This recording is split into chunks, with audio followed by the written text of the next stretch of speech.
farina sy lasa fanay izy lay olon'eriko lay vetsivetsy misoka atao anaty teresaka nefa tsy say tsy fatany fizany tiako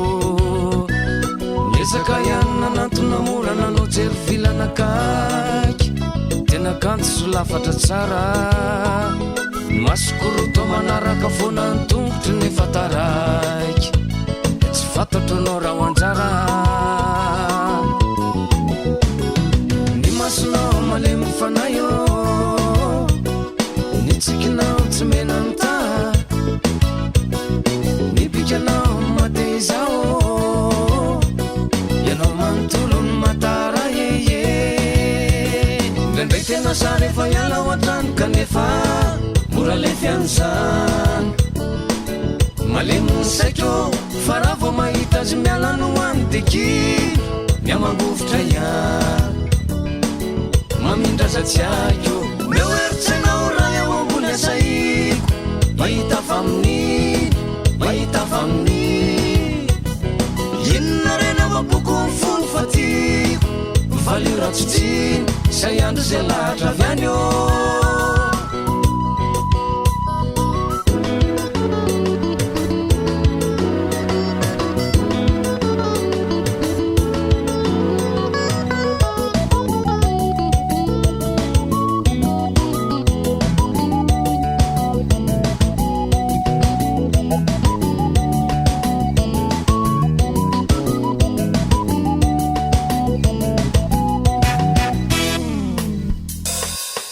iandro tsy mahitanao tena mba masofitray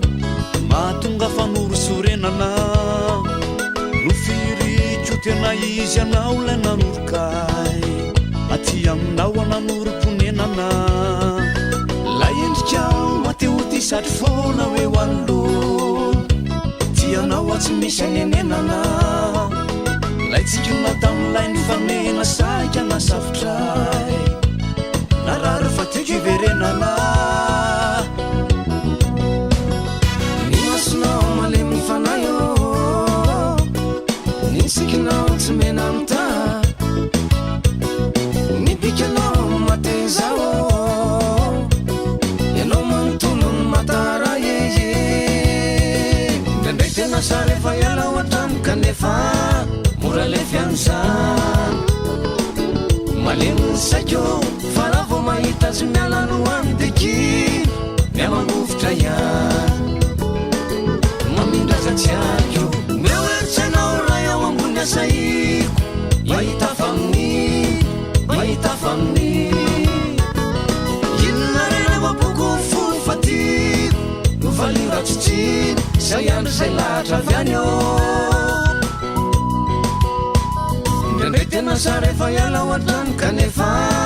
mora le fianzany malemy ny saiko fa raha vao mahita azy mialano any deky